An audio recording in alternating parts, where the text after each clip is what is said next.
Hello everyone, welcome back. It's been a while. And the last time you... Oh my god. I have voice crack. The last time you saw me is like with the event and everything.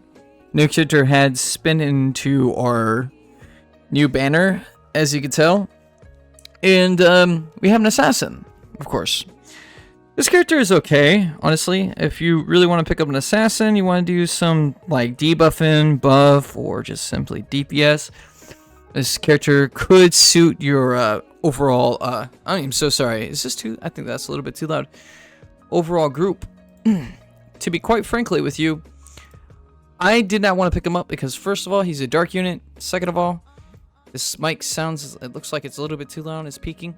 Second of all, though, to be quite frankly with you, he's just, it's not my playstyle. I mean, he could be my playstyle, but it's just not my playstyle. Overall, if you are looking to pick up a character, this could be potentially your type of character. So we have Decay Swamp, where it's a 2-second after a battle, every 6 to 10 seconds after surrounding a unit with a medium area Decay Swamp for 5 seconds. And when the unit is in a swamp area, skill damage is increased by 40% and damage cap by 22,000 damage. When enemy... Oh, excuse me, I was going to burp as I was... I'm so sorry. Burp as I was trying to talk at the same... excuse me. Anyways, when enemies within the swamp area gives a decay debuff, which physical magic attack damage is decreased by 20%, and defense and magic defense is decreased by 25 seconds. Enemy loses decay debuff when leaving the swamp area, and the enemy or ally uses a special. Enemy does not re-get the decay debuff when re-entering the same swamp. So this character, I think is okay in general when it comes down to DPS and just debuffing the enemy, because I think this would be good and bad. I think he would, in my opinion, I think he would suck in PvE, but I really can see him do really well in PvE. He would do terrible in PvE, but he would shine a lot in PvP. I don't think he would do bad in PvE, but there are a lot more better characters that can take his place. But PvP, I can see him being like a nuisance in general. Like, he would be the most annoying character to go against, just to be debuffed and being in a swamp, taking damage from the swamp, and just losing your damage overall and just defense. That's just being a nuisance, honestly. He does have a lot of stagger when it comes down to his attacks with his abilities, which makes it really well. He does have quite a bit of crowd control. I don't want to say like too much, but just enough to, like, I don't know, if you're actually playing the game and you go in PvP and the swamp just gets thrown down on the ground, you can pull them into the swamp and pretty much lock them in and just do quite a bit of damage. Overall, I think he's okay. Definitely, for me, it's definitely not a pickup. He is a cool character. Just like everything else in this game, just you gotta really, hold yourself together when you see characters like this. Anyways, back to the second trait, Life Harvest.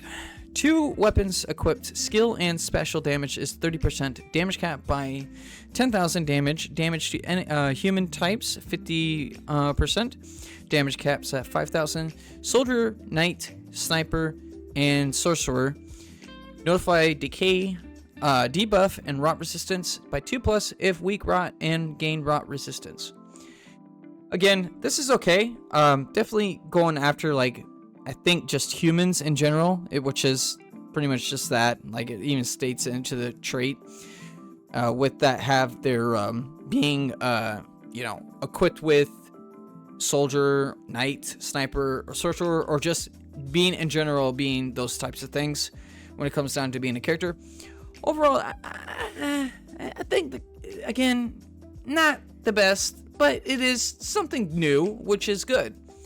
And it could be better. You know what I'm saying? Like, I'm not saying this character is dog, but he could be better later in the game. Or just, I mean, like that matters. If you have a lot of arcs in this game, a lot of experimental for yourself, where you can equip different types of weapons, you have a large variety of things that you can test him on, he might be good. But if you're not like that, those types of people where they don't have like if you don't have all the arcs, or you don't have certain arcs, you don't have certain weapons, this character is not that great. I want to say not that great, but that's where I really stand at. I'm not saying he can't be great, because this game, all it is customizing your characters and just dealing with what you have. But if you don't have what you have, the character's not that great. So anyway, so my mic kind of got popped out. Sorry about that. My mic got it disconnected. Anyways, there's good things about this though. His attack up max is increased, which is really nice to have as a max up. Fighting spirit's pretty close to the max. It's V. Critical is 3, and advanced aim vitals is okay. You can find that very easily with an arc, which is not like that impressive, but hey, it's 0 cost, so it's not a big deal. Proud force is all right. You got like life stealing. I should really just show the description. With when you crit, illusion allows you to evade physical attacks. Corpse Fang, which should be really nice with the debuffing and just in general doing more damage with characters that are debuffed. Auto critical, meaning start of the battle, you get critical. After that, once you go to the second stage, it's gone.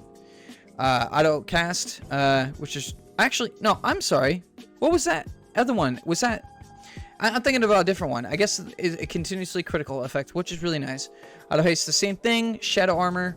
If you don't know what auto haste is, it's basically to reduce the cooldowns of your abilities. Really nice to pick up. Anyways, shadow armor, really nice. I actually, okay, for a moment I'm thinking of shadow armor being something else, but that's really nice to have. But the resistance he has already, I believe, doesn't really make a difference. But I guess, hey, you take what you get. At max HP, SCT recovers speed by 10%. Not bad.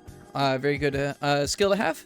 Morning Tide at max MP strength is increased by 30%. Not bad. So if you already know what Dark High Drive is, it's pretty much just to increase your dark damage and special attacks. Does the same thing with Dark Attack raised up by 3. So you get 30% and damage cap by 2000. Dark critical. If you're a dark unit, you got dark attacks. This would be really nice to have, which he's obviously a dark unit.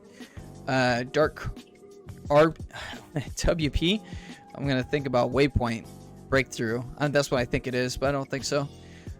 When hitting an attribute weakness with the dark, damage cap is by 15,000. I'm sorry, not 15,000, 1,500.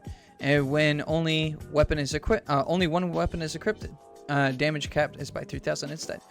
That's okay. I mean, it's best to have 2 weapons because this doesn't make a whole lot of sense, but you still have extra damage regardless.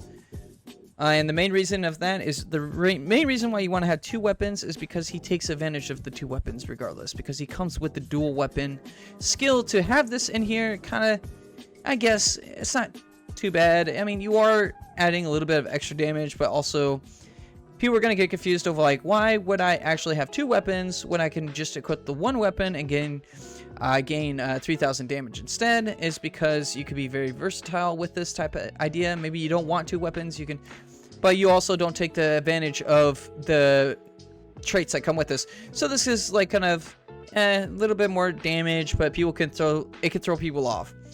Speed blast, movement speed is increased, not too bad. Definitely should go on an assassin regardless. Twin wheel to boost. When equipped with 2 weapons, the same type, physical damage is increased by 50% and damage cap by 3,000. Sword boost is increased by 30% and Giga is by 30% to 3,000. Special boost, really nice to have. You know, I think actually with anyone, to be quite frankly, except the ones that are supports and tanks, but like anyone that's a damage dealer, I mean, this is always good to have. So regardless, it's nice to put on whoever you have as a character. So anyways, quick trigger. Recover a skill by 1 stock and at the start of the belt. So this only happens once, so that's not too bad. Now, anyways, Indomitable Spirit. When taking lethal damage, survive by 50%, and once per wave, when survival lethal, get a damage buff by 30%. Combo Master is really nice to actually have because his abilities and just traits in general are, excuse me, are revolved around this, so it's actually really nice to get. Rapid recovery cuts basic status elements, so not too bad, you know, remove some of those. If unit is only the one in battle, skills and damage are increased by 50%, and 2000 damage taken is less by 10%. Decay manipulator, when defeating an enemy with a decay debuffer, restores skills. Oh, SAT by 10 seconds, and physical damage by taken by enemies by decay debuff is by 20%. There's a lot of things in here with this dang kit, honestly. This is crazy. I never saw this much. Critical damage is by within debuff by 30%. I think I already read that. I'm sorry. 2 swords, or I should say 2 weapon equipped. Special damage by increased by 50% and critical by 5. And the second hit of the duel. See, this is what I'm saying. You want to take advantage of the dual system, and this being in here, I know that I'm losing track here, but this being in here is going to throw some people off. It's like, why is that even in there? Yeah, it's just a little bit extra damage. It's not a big deal, but it still can throw people off. Chance to physical attacks, insta-kill in arena. Hold on, what? Chance for physical attacks to insta-kill in arena, in guild battle, or even against bosses? And I'm sorry, and other non-instant enemies. Woo! I think I've seen this before. I think I got a little bit too hyped.